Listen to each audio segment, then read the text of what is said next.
Hi, everyone. I'm here this afternoon with Sarah Hume, the author of Pribble Dives In. And we're going to talk a little bit about her book and about her experiences with writing today. We just thank you all for joining us. Sarah Hume, the author of Pribble Dives In, lives a long way from anywhere you have visited in the rural Midwest. She works at a small college, and observing the diverting characters that thrive in that protected environment inspired her to set her first novel on a college campus. Sarah has roots that go back for generations in Northern Kentucky, and I'm going to say some of those roots are in Pendleton County. She is well acquainted with the culture and people of those places and tells local tales with a local accent. She hopes that her affection for the Ohio River country and its residents is evident to anyone who ventures into Muscatatuck, Indiana. Okay. Hi, Sarah. Welcome to the program. Hi, Fran. Thanks for having me. Well, we're glad you could make it. We're going to start by just getting started with a little question. You have you write with a pseudonym. Yes, I do. Correct? Do you want to tell us who you really are for people from Sure. here that might know you? My name is Sarah Harvey. I'm Sarah Adams Harvey. So the Adams side is my connection to Pendleton County. Correct. Yes. So what made you want to get into writing? Well, I have a girlfriend who, after I published this book, said, "Oh, well, you were always telling us stories when we were little." And I thought, I don't have any memory of that. I must have been completely unself-aware as a third grader, but apparently I have always liked to tell stories. And I think I grew up in a family that liked to tell stories about people we knew and Sure. People in our family, funny things that happened. So I think, yeah, that's the roots of it go deep. Yes. And I would say that's probably true. Yes. And if you live in a small town, and I've lived in small towns all my life, when you live in a small town, you find out a whole lot of things about your neighbors and the people down the street that you wouldn't know if you were living in New York City or Chicago. Sure. I think those stories about just people's lives, the things that happen, that I often find myself thinking, if I wrote that in a book, nobody would believe it. So I started writing them down. So, okay, I was going to ask you if some of the people you encounter in your daily life have an impact on your characters. So Definitely. Yes. I think my main character, Professor Pribble, is sort of an amalgamation of 3 or 4 of my undergraduate faculty members, things they would do that I found amusing or quirky or whatever, ending up going into Professor Pribble's character. So. Okay. And that makes sense. Any writing challenges that you have that you'd like to share with us? But the writing challenge right now, and I think a lot of people who write are feeling this, is we're just kind of off kilter because of COVID. You're not in your normal setting. You're not in your normal routine. And I found it really hard to carve out time to sit down and get ideas flowing. Not because I'm really so short of time compared to normal times, but I'm just, sort of out of step with my own life. Some days it feels like. So Yes. That's a challenge. Sometimes I also write myself into a corner.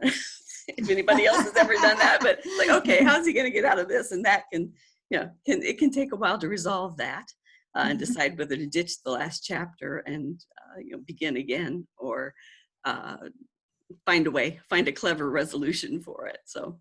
Okay. So what are you working on now? You've published one book, I believe, right? Mm-hmm. And I am about 20,000 words into another Professor Pribble book. So okay. I'm hoping that will come out in about a year.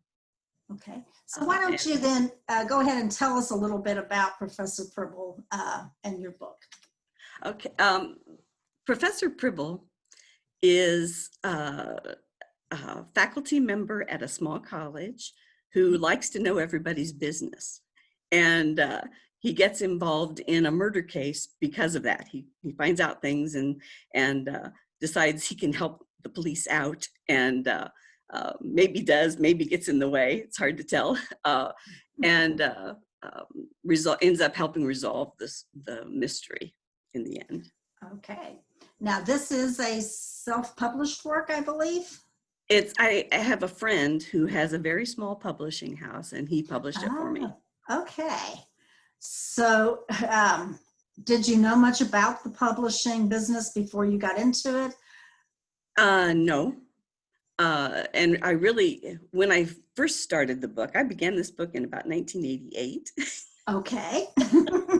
Sometimes that happens. Yes, it did. Life period. I got married, I had children, raised those children, and then when they were out the door, I found suddenly I had time to write again. So I took it back up and realized it was hopelessly out of date, and had to decide, am I going to try to write in the 1980s, and decided that would be too complicated. So I went back in and did a rewrite, including things like email and cell phones, and things that sort of ring false to us now when we read a book set in the 1970s. Like, pick up your cell phone and call. You don't have to look for a phone booth.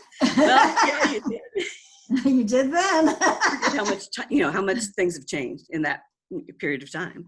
Yeah, So, I can imagine. So it ended up being about 150 pages longer than it was in 1988. And, well, that's not necessarily bad. It's not necessarily bad. No, it got to be a lot more fun. We decided to come out with it last year then. Okay. So is your next book then going to be published in the same manner? Probably, yes. Okay.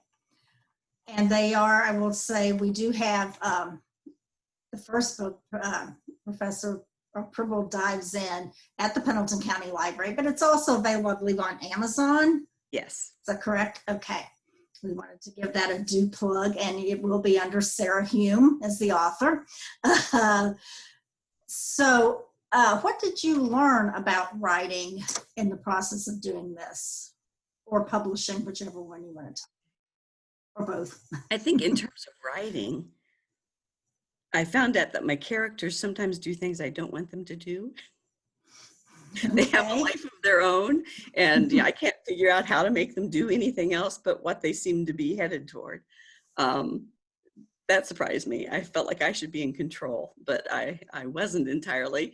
And I read something, I felt like that was kind of sloppy writing when I thought about it. And then I read something that Elmore Leonard wrote about how he just sort of came up with the characters and let them go. And I thought, oh, okay, maybe it's respectable to do it that way and not have it all outlined and know exactly what's going to happen on every page.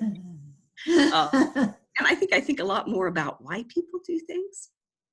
Where before I started writing, I saw the end result and thought that was kind of odd or amusing or eccentric or whatever. But now I try to get in that person's head more and think about why would you do this? Why would that be a logical thing to do? So that's an interesting think about people's different motivations and different perspectives on life. Sure. Yeah, that's interesting. And I have heard of people who do just let their characters kind of take over. That's not something I haven't already heard. So then you don't write from an outline to start with then? I have a very rough outline, but okay. It's very rough. It's half a page. Okay. And some ideas, strung in there. But yeah, it mostly I write it as I go, headed toward the end result. Okay. Is there anything else that you want to tell us about your book or about publishing? What advice would you give to someone who's thinking, maybe I want to write a book? I guess write about what you know. You're less likely to go off track and have things that don't ring true. I started a book years ago set in England. I had friends in England. I had visited England a few times, but I'd never lived there. But I thought I could write this book set in England. And I very quickly found out that I didn't know boo about how things worked or what would really happen, or could you get this done if you wanted to do, So I ditched that one and started again. And I do it out of what inspires you, what motivates you. And then it's always a pleasure. Sure. Anything else you want to tell us about your book in process or your present book that you have written?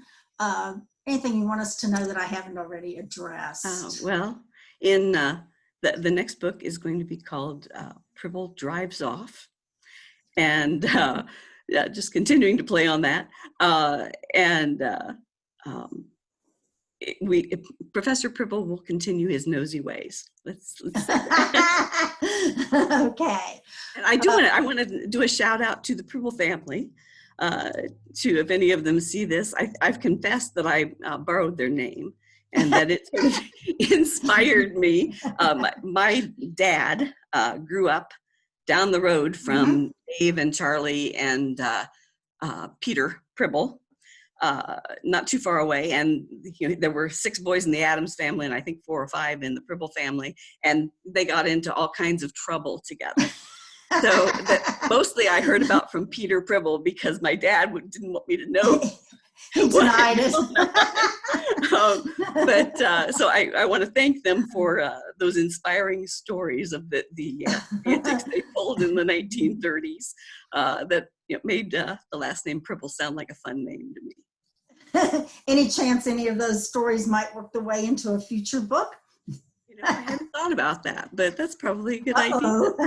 If any Pribbles are listening, it will be the Adams version of it, though.